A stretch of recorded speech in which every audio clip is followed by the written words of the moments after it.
buenos días. Les damos la más cordial bienvenida al Congreso Internacional Julio Ramón Ribeiro, Las tentaciones de un escritor. Agradecemos que nos acompañen en esta oportunidad para presenciar la mesa número 11, titulada Ribeiro de la reflexión al empleo de técnicas narrativas, que estará a cargo de Víctor Palacios, Segundo Castro y Pedro Salazar en las ponencias y quien les habla, Julia Castillo, en la moderación.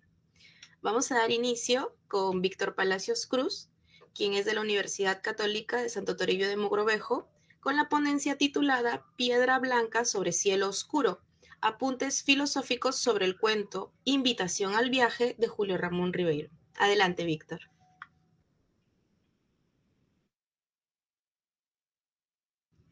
Hay un problema con tu audio, no te podemos escuchar.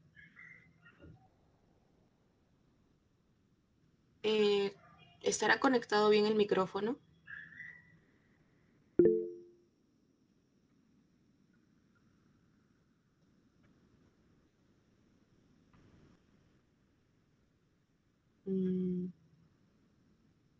No te logramos escuchar. En todo caso, si no, podemos comenzar con la ponencia de Pedro mientras configuras el audio.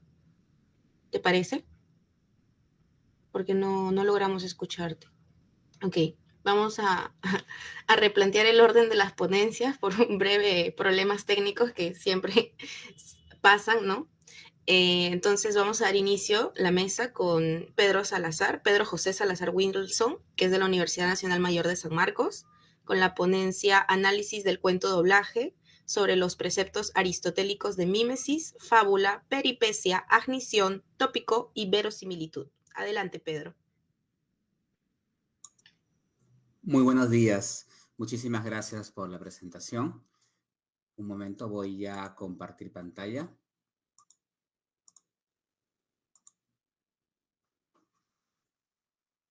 Listo. Muy buenos días, ¿cómo están? Un momento, por favor. Ya está.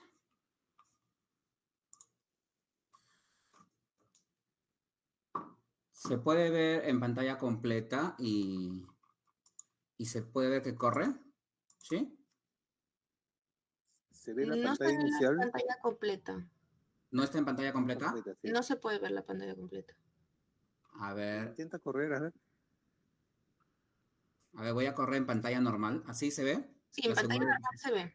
Ya, perfecto. Entonces ahí está. Ahí mejor.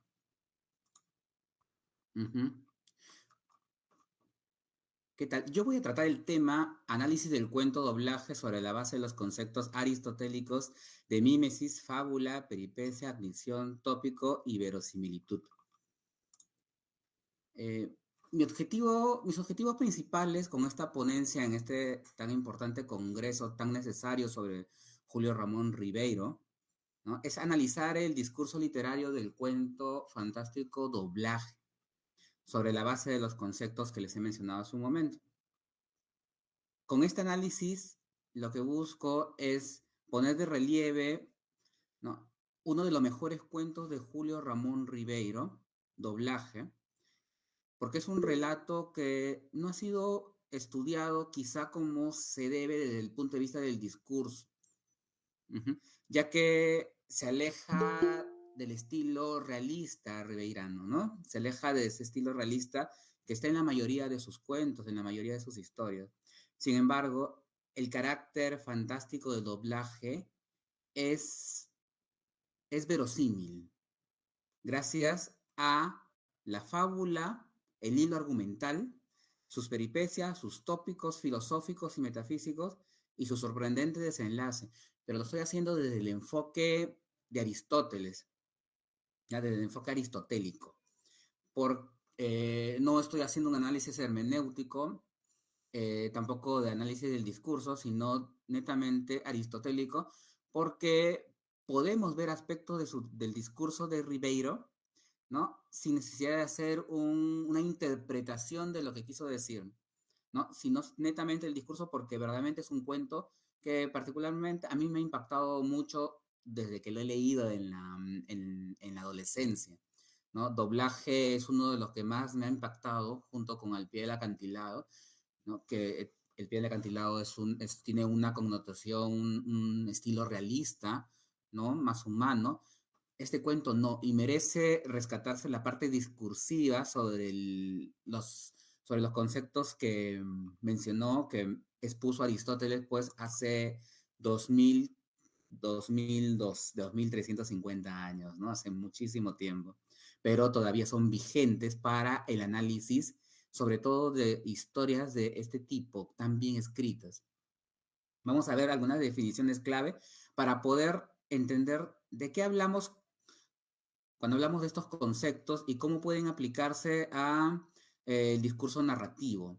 Yo soy alumno de la maestría de Lengua y Literatura en San Marcos, en la Facultad de Letras, de universidad. Yo también soy egresado de ahí de comunicación, ¿no? Y siempre estamos en constante estudio del discurso, de la lengua y la literatura en conjunto, para poder ver las obras desde un enfoque que complemente también los análisis hermenéuticos, ¿no? Pues vamos a ver algunos conceptos que me parecen importantes para analizar la obra de Ribeiro, ¿no? Sobre todo este cuento. Fábula, por ejemplo, fábula, así llama Aristóteles al hilo argumental de la narración. Él estudia las tragedias de su época para dar estos conceptos, pero las tragedias de su época también es una narración. También es una narración de todo un proceso, de toda una historia que se da, ¿no? Entonces, la fábula es el hilo argumental de la narración.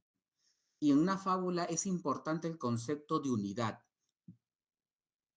Unidad, una acción que debe ser desde el inicio hasta el final. Nosotros me voy a basar en los dos libros más importantes de Aristóteles, Poética y Retórica, ¿no? Ahí están estos conceptos expuestos y que son vigentes hasta la actualidad, ¿no? Para que la fábula sea sólida, los protagonistas deben tener carácter, ser actantes, es decir, tomar posición. El carácter de los protagonistas, ¿no? Se da a través de las acciones o elecciones que un personaje realiza, aquello que decide o no decide hacer. El desenlace de la fábula debe surgir de la misma fábula, no de factores externos, ¿no? Esa es la propuesta de Aristóteles.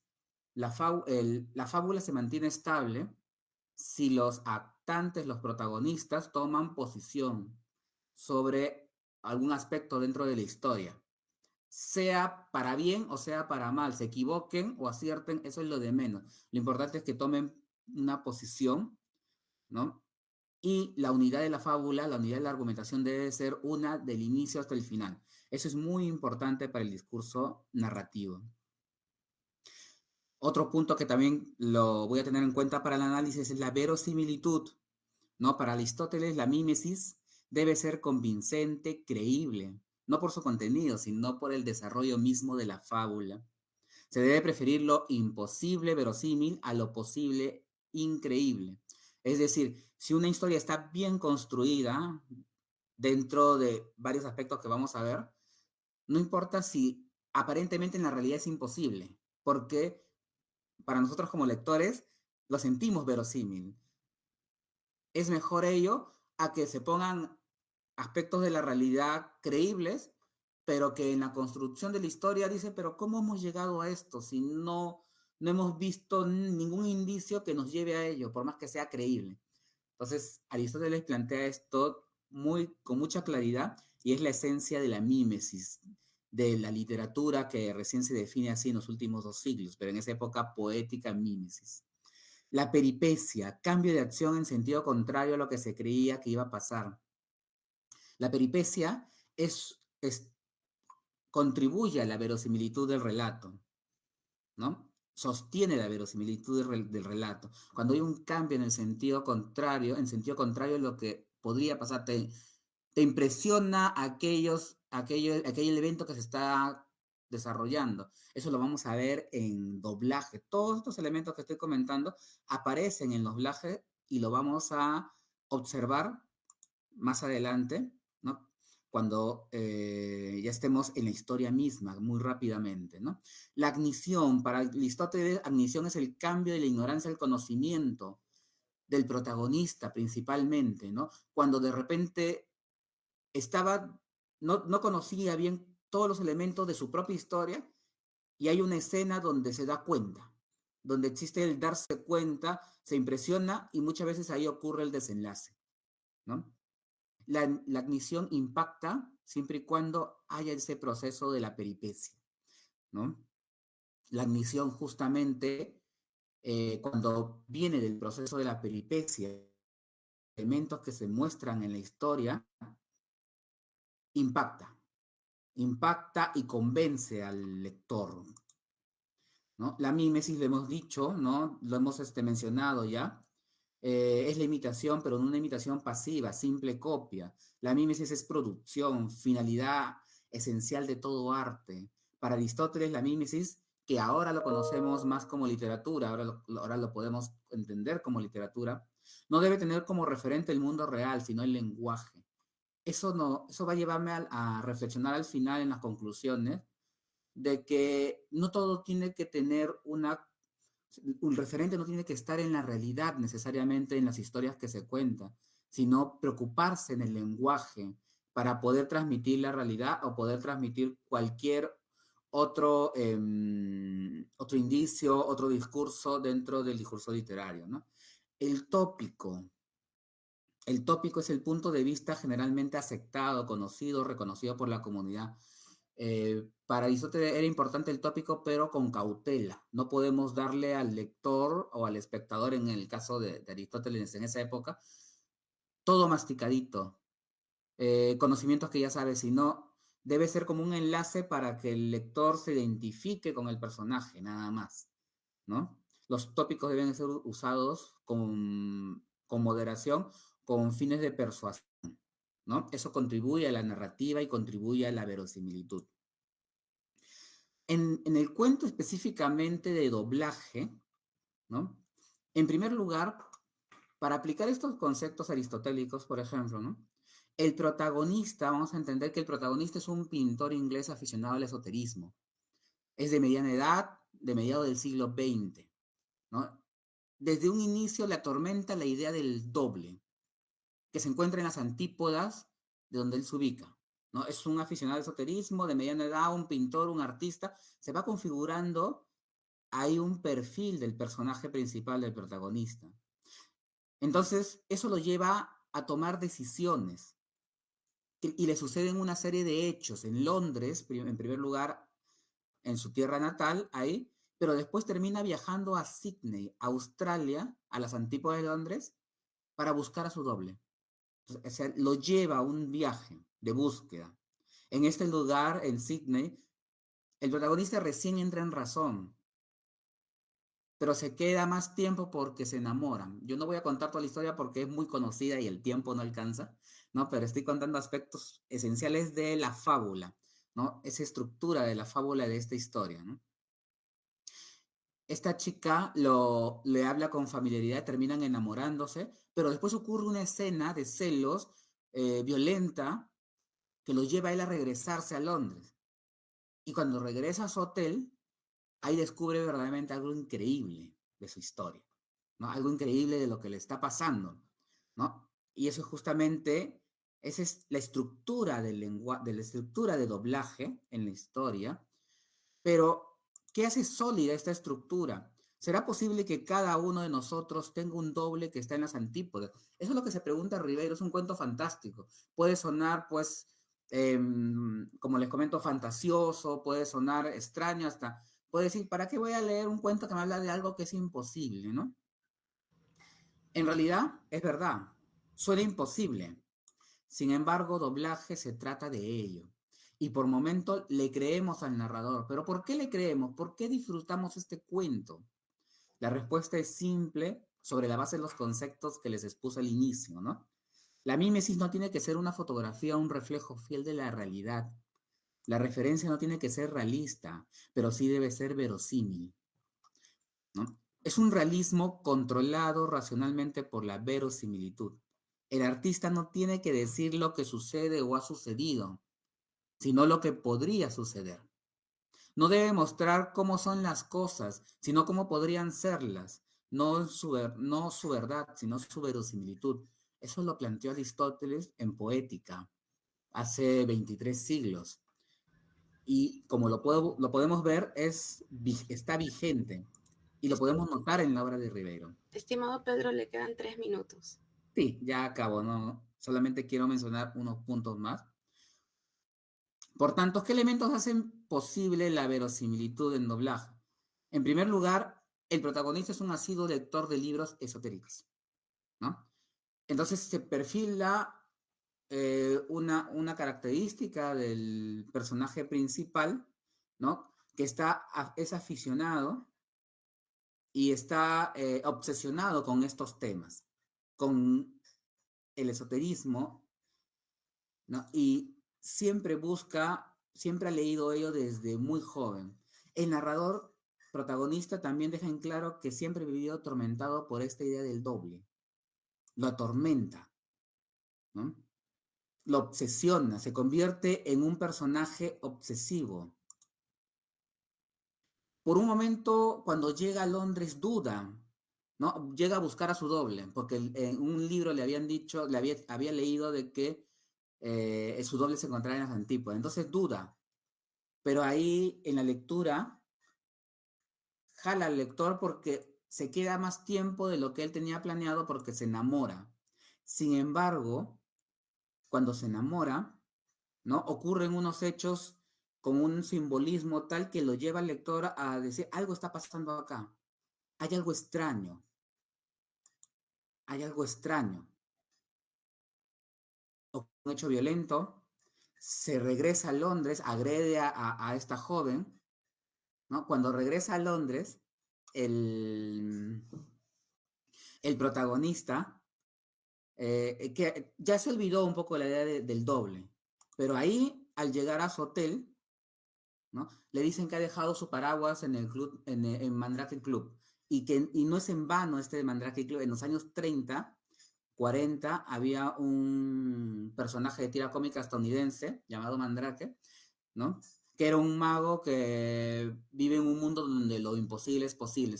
Esos elementos que nos pone Ribeiro en todo el discurso nos genera verosimilitud en su relato, ¿no? A través del discurso que él nos plantea en su obra, Doblaje, genera esa verosimilitud, donde al final ocurre la ignición, ocurre ese reconocimiento, donde todo da a entender al lector que verdaderamente existe el doble y que cuando él se fue a Sydney, Australia, su doble estaba en Londres, haciendo lo que él hacía en Londres, y ve un aspecto simbólico, ¿no? Descubre que la pintura que había estado representando antes de viajar era de Winnie, de la joven con la cual se había enamorado allá en Sydney, ¿no? Entonces llegamos a este punto final donde descubre que sí, o sea, él reafirma lo que pensaba sobre la base de su propia ideología y creencia, este protagonista, reafirma ello, ¿no? Entonces el discurso en doblaje se vuelve irresistible y convincente. El lector se la cree mientras lo lee, mientras lo disfruta, ¿ya? Por eso concluyo con esta frase, ¿no? Parece ser que es verdad lo del doble, por lo menos para el protagonista. No importa si tiene o no tiene lógica en la vida real, para el lector no le importa ello. El relato, en el relato la idea es verosímil. La idea es verosímil en el relato y por eso lo disfrutamos como tal, por más que tenga huecos ilógicos, porque el discurso magistral realizado por Julio Ramón Rivero en este cuento sobre los conceptos que hemos visto de Aristóteles nos ayuda, por lo menos nos lleva a entender de que es un relato que nos lo creemos, aunque sea un tema aparentemente ilógico, irracional, esotérico, místico, ¿no? Ese principalmente, ¿no? Y en las conclusiones, pues, este cuento se nota totalmente la fábula, en la estructura argumental y la verosimilitud, ¿no? De este cuento. Y Estimado Pedro, ya nos quedamos sin tiempo, lamentablemente. Muchas Entonces, gracias, la verdad, por tu ponencia. Y ujú. ya trataremos de tener al menos unas preguntas para el final, para retomar tal vez un poco de la conversación que nos venías exponiendo. Muy Ya, bien, ya te los dejo. Voy a muchas gracias, dejar el Pedro. programa. Ahora Gracias, vamos a Lilian. dar inicio a la ponencia de Víctor Palacios Cruz, de la Universidad Católica Santo Toribio de Mogrovejo, titulada su ponencia Piedra Blanca sobre Cielo Oscuro, apuntes filosóficos sobre el cuento Invitación al viaje de Julio Ramón Ribeiro. Víctor, te escuchamos. No, de nuevo el problema del audio. Si pudieras tal vez Ahora conectar. sí me escucha. Ahora sí. Pero hay como una alarma.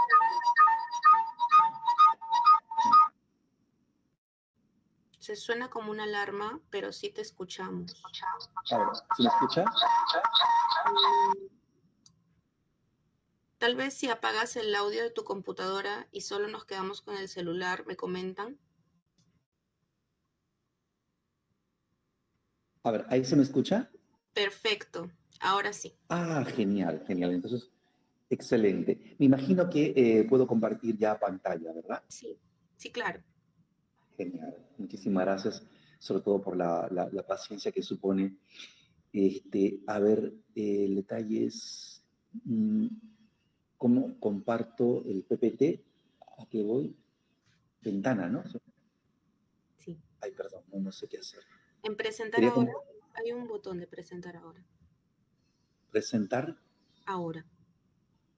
Sí, pero no me sale otra cosa que... A ver, ¿alguien me va a ayudar aquí? Qué amable. Cancelar. Perdonen los inconvenientes. Sí, acá está presentar. Sí, eso le di, pero no. Su PPT abierto. Ajá, ahí está. Perdonen.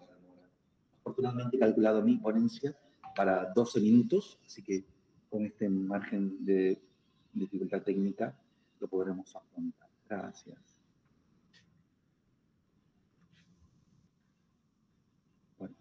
Bueno, admito que no son imprescindibles. Había preparado un PPT con muchísima ilusión. Ah, está aquí está. Sí. A ver, ¿me cuentan si se puede ver?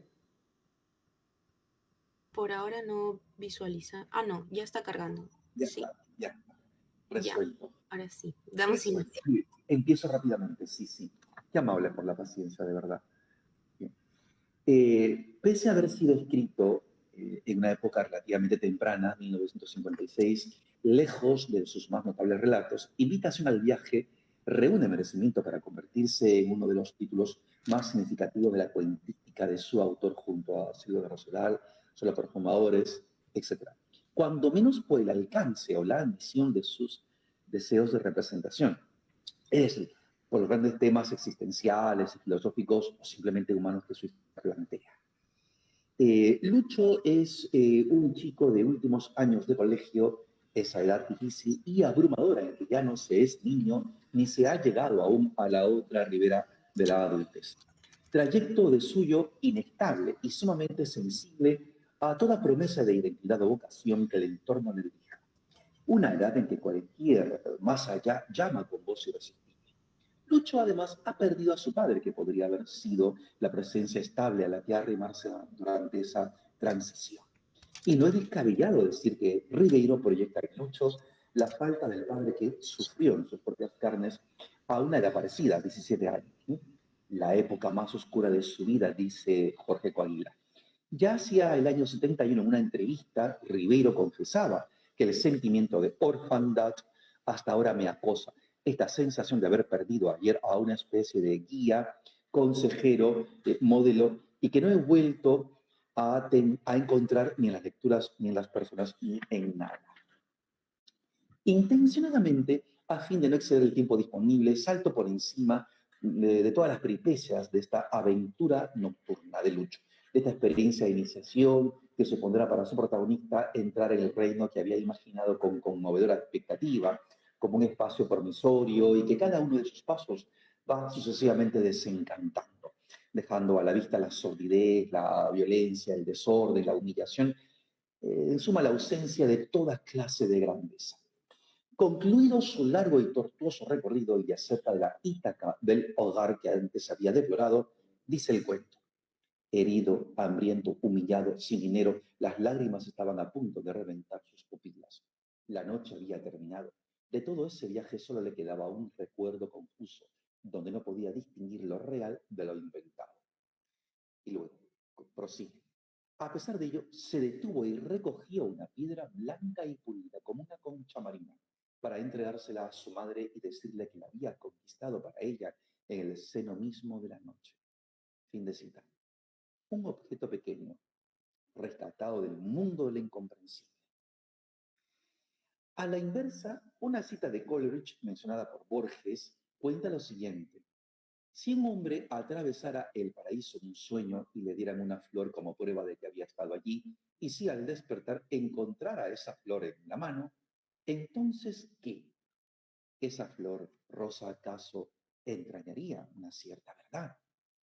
Un conjunto de estas flores será para Silvio Lombardi, en uno de los cuentos mayores de Ribeiro, el impulso de otro camino sin arribo que será el empeño tenaz por descifrar el orden de un Roselao. El acto de decodificar un mensaje o una señal es, a todo esto, un tema que invitación al viaje no improvisaba en el tiempo que fue escrito.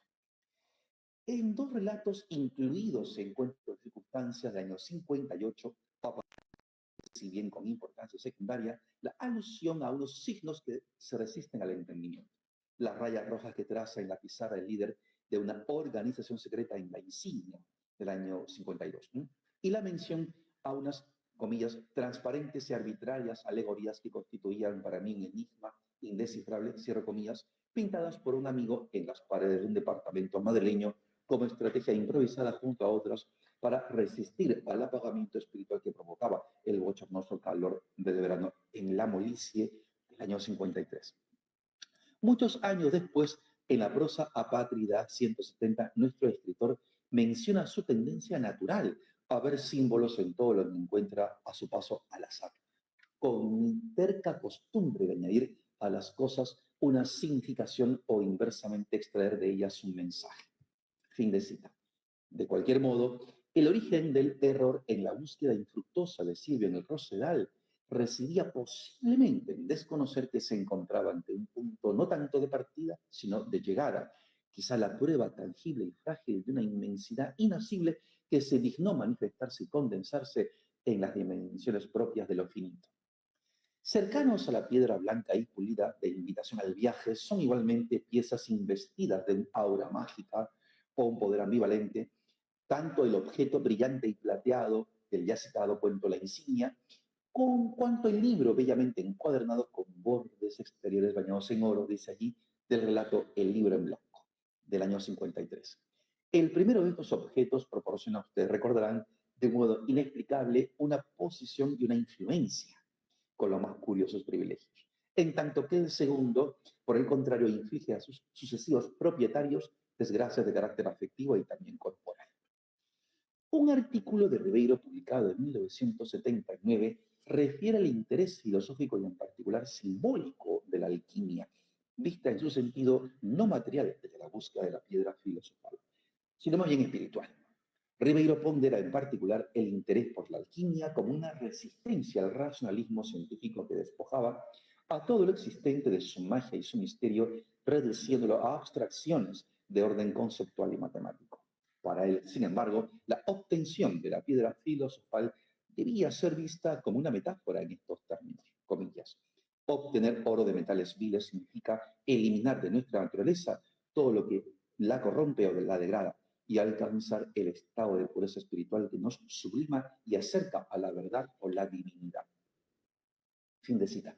Ribeiro sostiene que la alquimia más importante es pues la que relega la técnica metalúrgica y la medicina en favor de una indagación más bien de orden místico, que busca, dice, el conocimiento absoluto, la unión con la divinidad o el perfeccionamiento de uno mismo. No son todos los fracasos que recorren la obra ribeiriana al buscar el amor, la estima social, la justicia, el sentido del universo y de la existencia, y al buscar también la magna obra literaria personal, rasgos nada aislados de un anhelo más profundo de inspiración alquímica. El resultado adverso de tales búsquedas revela contra la tentación de ver en el éxito mundano el culmen de la existencia, que solo en la derrota queda salvo el absoluto. Pues de lo contrario, capturarlo y hacerlo nuestro solo tendría el carácter de un engaño, o más aún, de un afán dogmático para el cual es posible introducir en nuestra diminuta cabeza la enormidad de lo real y con ella su esencia y su sentido. Si ha de quedar a nuestra disposición lo inalcanzable, será solo como un resto o como un indicio, como la flor de Coleridge, un objeto concreto cuyo simbolismo escapa a la interpretación, pero que es lo único que el plano de lo mortal y material podría consentir. Un signo necesariamente indescifrable, como la rosa del rosedal o como esa piedra blanca y pulida sobre la cual no hay incluso inscripción alguna. Piedra blanca, por cierto, como blanca la hoja delante del escritor estéril. Dice Ribeiro en el cuento Sordo: Bernardo estuvo tentado de renunciar a su empeño, pero la sola idea de retornar a su departamento barranquino y enfrentarse a su manuscrito incipiente lo aterraba más que el mar turbulento. Mar turbulento, que podría haber sido también la noche antes inescrutable para Lucho y después del viaje más bien confusa y desconcertante. Inmensidades solo podrían volverse transparentes más tarde o quizá nunca, pero la que queda una pieza que la mano recoge y entrega al ser al que además debe la vida. Una cosa que sin deformarlas contenga todas las cosas, un punto que refleje todos los puntos del universo y encierre hasta su propio pasado y su futuro, como el Aleph del relato homónimo de Borges, en cuya esfera de 2 o 3 centímetros de diámetro se contenía todo el espacio cósmico sin disminución de tamaño, o como cada una de las mónadas de que se compone toda la creación, según la metafísica de Leibniz, ¿no? La piedra blanca y pulida que bien puede ser, por otra parte, el género breve del cuento, o la prosa suelta, o el aforismo, o el artículo, o la anotación de diario, la novela inconclusa, o el proyecto apenas esbozado, en que Ribeiro sitúa su propio espacio literario, primero con resignación y luego con resuelta identificación, como contrapeso a su declarada inaptitud para el fresco, el relato épico y la explicación absoluta, en fin, de todo lo real. Reconciliación con lo inaprensible y retroceso hacia la música en Silvio Lombardi, o hacia lo deliberadamente inconcluso como el final de Solo para Fumadores, o como en el cuento La casa en la playa, hacia la sola imaginación donde la playa solitaria nunca encontrada será indestructible. O también, ¿por qué no? Como dice en Prosas Apátridas, retroceso hacia el círculo cercano de lo corriente, de donde había partido Lucho en invitación al viaje para tomar ya adulto, comillas, de aquí y de allá el sumo de las cosas, la frase de un libro, la línea de un grabado, la cadencia de una melodía, el aroma de una copa, la silueta de una idea que asoma, refulge y desaparece, diciéndome que no hay nada más duradero que el instante perfecto. O también, como concluyó Voltaire en su novela Cándido el optimismo, escrita delante del choque entre dos acontecimientos poderosos. Por un lado, la filosofía optimista precisamente de Leibniz, según la cual vivíamos en una suerte de armonía preestablecida con que la mente divina había creado por fuerza el mejor de los mundos posibles. Y por otro, el devastador terremoto de Lisboa de 1755, seguido por una inundación y una serie de incendios que consumieron gran parte de la ciudad, ocurrido en el Día de Todos los Santos. Tras el clamoroso fracaso de la metafísica leibniziana, cualquier concepción categórica y total sobre el universo, sea optimista o pesimista, deviene absurda por desmesurada, por lo que es más conveniente, o más a la medida de lo humano, dice Voltaire, limitarse a tan solo cultivar nuestro jardín. Un jardín que concluyó como el de la hacienda de Silvio Lombardi, que él vanamente intentó interpretar, cuando en realidad se trataba solo de hacer lo que se había hecho a lo largo de tantos años con sus distintos dueños y sus distintos jardineros, mantener su forma, sin convertir nada de su aspecto en un signo que lleve a otra parte que no sea su sencillo y cotidiano esplendor. Porque las rosas, como la piedra blanca y pulida, no son un punto de partida, sino uno de llegada. Una cosa expuesta ante los ojos, en medio de las cosas corrientes, asequible a la caricia de las manos. La transmutación de lo absoluto irrumpiendo dócilmente en el ámbito de lo precario. Me disculpo porque el PPT no funcionó como pretendía, pero bueno, al menos al final se corrigió. Muchísimas gracias. Muchas gracias, Víctor, por la ponencia. Y ahora vamos a dar pase a nuestro siguiente ponente, con quien finaliza la mesa número 11, quien es Segundo Castro, a quien ya tenemos presente. Él viene de la Universidad Nacional Santiago Antúnez de Loyola con su ponencia titulada Las técnicas narrativas modernas en 5 cuentos de Julio Ramón Ribeiro. Segundo, te escuchamos, por favor. Muchas gracias. Muy buenos días a todos quienes están sintonizando este importante evento sobre Julio Ramón Ribeiro. Tal conforme se ha divulgado, tenemos como título de la ponencia Las técnicas narrativas modernas en 5 cuentos de Julio Ramón Ribeiro. Empezaremos precisando la conceptualización acerca de qué es la técnica. La técnica se refiere a todo manejo consciente de los recursos artísticos, según lo establece un antiguo tratadista como es Wolfgang Kaiser. En cuanto a la narrativa, ella alude a una historia a través de un texto ficticio en el que participan personajes que desarrollan una acción en un lugar y en un tiempo determinados. Las técnicas narrativas modernas son aquellas que se utilizan a partir del siglo XX preferentemente. Entre ellas tenemos el monólogo interior, la perspectiva múltiple, el contrapunto. Algunas técnicas se han actualizado, como la caja china y el soliloquio. Estas técnicas se agregan entonces a las tradicionales. Entre las técnicas tradicionales tenemos la descripción, el diálogo.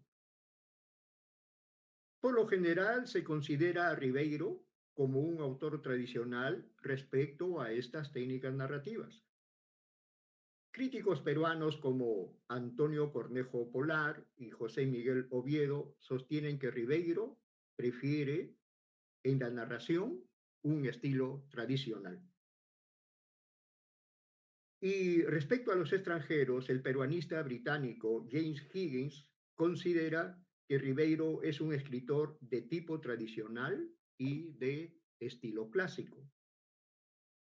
Lo planteado por los estudiosos corresponde a la verdad, pero eso sí, habría que complementar con las mencionadas técnicas narrativas consideradas modernas. En tal sentido, interesa, en primer lugar, el monólogo interior que se puede observar en el cuento Las cosas andan mal, Carmelo Rosa, que pertenece al libro Los cautivos de 1972. Parece increíble para los lectores de Ribeiro hablar del monólogo interior en su narrativa. Pero ahí está el cuento Las cosas andan mal, Carmelo Rosa. Leyendo el cuento se puede observar que hay casi la totalidad de rasgos del monólogo interior. Esta técnica, monólogo interior, se concibe cuando el personaje expresa sus pensamientos más íntimos, más cercanos al inconsciente, pensamientos anteriores a cualquier organización lógica. Por eso aparecen en forma confusa en el relato, porque hay saltos de una idea a otra. En la expresión del personaje se omite, del personaje que actúa en el texto, mejor, en el texto se omite los signos de puntuación. Es decir, no hay el signo más utilizado, que es la coma, las marcas que debería tener el punto y seguido, ¿sí? Para separar oraciones, eso no aparece nada, es una expresión completamente corrida, ¿sí? Y se suele utilizar la primera persona, es decir, yo. En este cuento de Ribeiro, Las cosas andan mal, Carmelo Rosa, que es un cuento más breve de lo habitual, hay una diversidad de temas, con uso de la segunda persona en lugar de la primera. La ocupación laboral de Rosa así transcurre en el cuento. No dice Carmelo Rosa, dice solamente Rosa.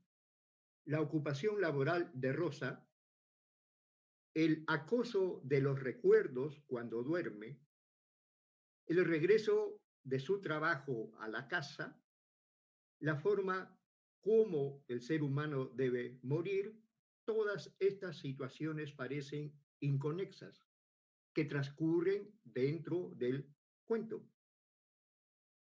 Ahora, la ausencia de los signos de puntuación es una marca precisa acerca de el monólogo interior.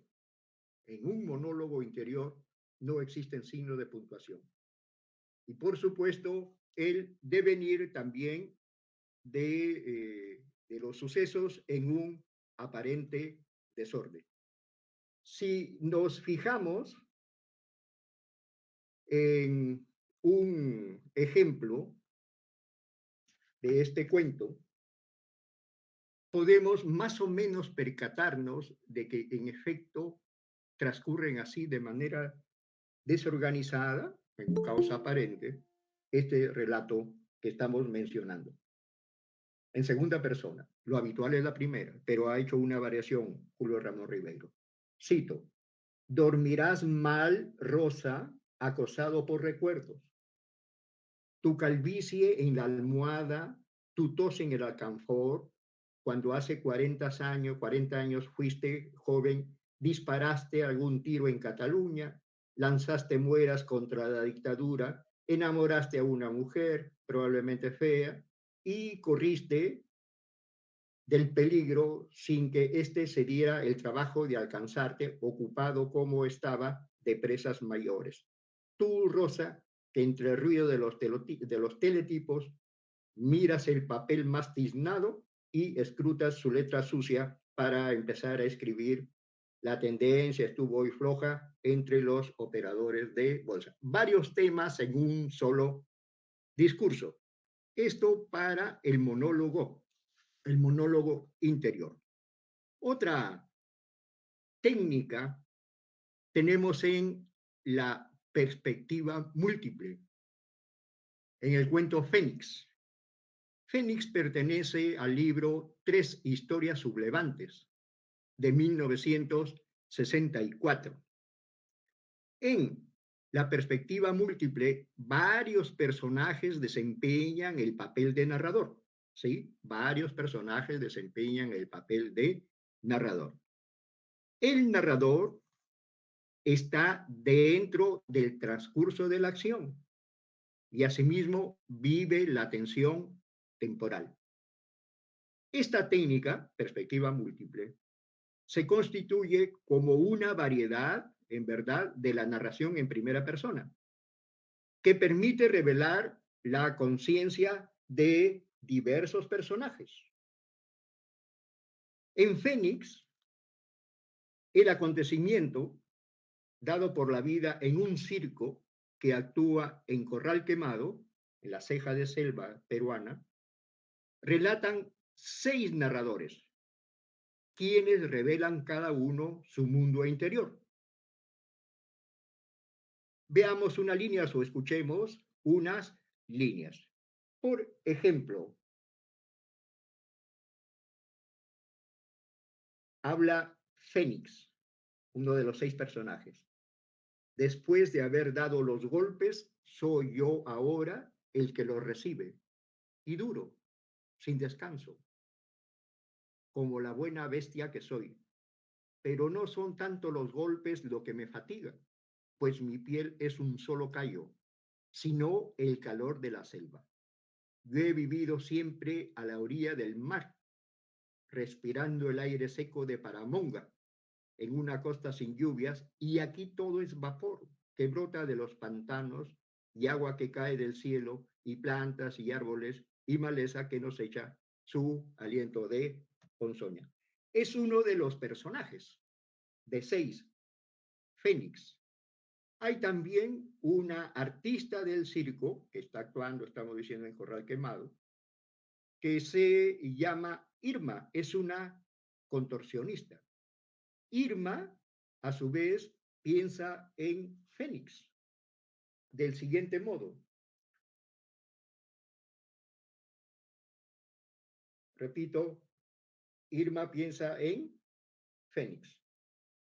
Dice Irma, si yo lo hubiera conocido en ese tiempo, lo querría como una loca, y me hubiera hundido para siempre en su pecho, me hubiera convertido en un pelo suyo, en una cicatriz, en un tatuaje. Pero Fénix llegó a mí cansado, cuando su músculo era puro pellejo y su ánimo se había vuelto triste. De igual modo, así como Irma piensa en Fénix, en Irma piensa el enano Max, ponderando la belleza, aunque le parece una belleza antigua. Esta forma de escribir, esta técnica, la perspectiva múltiple, en Fénix, re- resulta fascinante, pero no para todos los lectores y para todos los escritores. Por ejemplo, el narrador y ensayista Miguel Gutiérrez juzga que cuando Ribeiro abandona en algunos textos el tono habitual de su lenguaje por otros tonos más innovadores o modernos, como se observa en Fénix, entonces este texto resulta débil. Así lo afirma Miguel Gutiérrez. Pero ¿qué podemos decir? Es una opinión, según cada lector, según cada estudioso, y, por ejemplo, personalmente, considero que este es uno de los cuentos más experimentales de Julio Ramón Ribeiro, dentro de los pocos cuentos experimentales que tiene, que permiten ahondar en el pensamiento de los personajes. Hasta ahí la segunda técnica llamada la perspectiva múltiple, que como estamos diciendo, se aprecia en Fénix de 3 historias sublevantes. Estimado segundo, Sí. le quedan 3 minutos. Ya, muchas gracias. El mismo cuento Fénix también posee otra técnica utilizada bastante por William Faulkner, el innovador de la técnica en la narrativa universal. Se llama contrapunto. Diversos, mejor dicho, en el contrapunto hay diversas miradas. Estas diversas miradas recaen en el mismo objeto, o sea, en el objeto narrativo enfocado. Objeto puede designar también a una persona, por supuesto. Y esta técnica, a través de estas diferentes miradas, permiten conocer más a profundidad por medio del contraste entre una mirada y otra.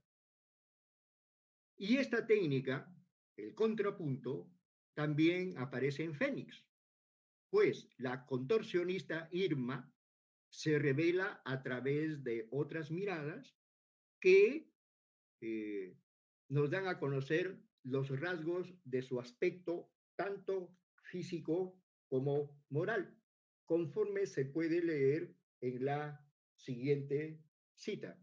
Veamos la cita. Habla ahora otro personaje dentro de Fénix, que son 6, recordemos. Habla el teniente Sordi, o piensa el teniente Sordi. sobre Irma. La contorsionista está buena. Acabo de verla detrás de la carpa, conversando con el dueño del circo. ¿Cómo demonios habrá venido a parar aquí? Aquí es, por supuesto, Corral Quemado en el cuento Fénix. Pero no solamente la ve y piensa en ella el teniente Sordi, sino también el enano. El enano se llama Max. Podemos leer lo siguiente acerca de la intervención de Max sobre Irma. Es el objeto narrativo, el objeto enfocado en el contrapunto. La pobre Irma, la pobre Irma la veo doblarse con su calzoncito rojo en el ruedo, mientras los soldados la señalan con el dedo y la mandan chupetes en la boca. Hay otras dos técnicas. La caja china, que es una técnica bastante conocida, se puede leer de textos muy antiguos, por ejemplo, en Las Mil y Unas Noches, que es el ejemplo clásico, ¿no? Pero que también acá en la obra de Ribeiro ha sido actualizada. Y se ha actualizado también, bueno, la caja china está en el cuento El Carrusel, así se titula, El Carrusel, del libro Silvio en el Rosedal. Por Estimado último, segundo, sí, por favor las conclusiones, porque ya nos quedamos sin tiempo. ya, en las conclusiones tenemos que decir, punto uno, tenemos que decir lo siguiente, punto uno, a pesar de que Julio Ramón Ribeiro es considerado un autor tradicional, esta es una verdad a medias o a tercias, pues también hay que considerar ciertas técnicas modernas, utilizadas preferentemente a partir de narradores de la literatura universal desde principios del siglo XX, como primera conclusión. Segunda conclusión, la narrativa experimental de Julio Ramón Ribeiro todavía está por desarrollarse convenientemente respecto a sus aportes en la narrativa peruana. Muchas gracias, amigos organizadores de este evento sobre Julio Ramón Ribeiro. Buenos días. Muchas gracias, segundo. Vamos a ir brevemente a una pregunta porque ya no nos queda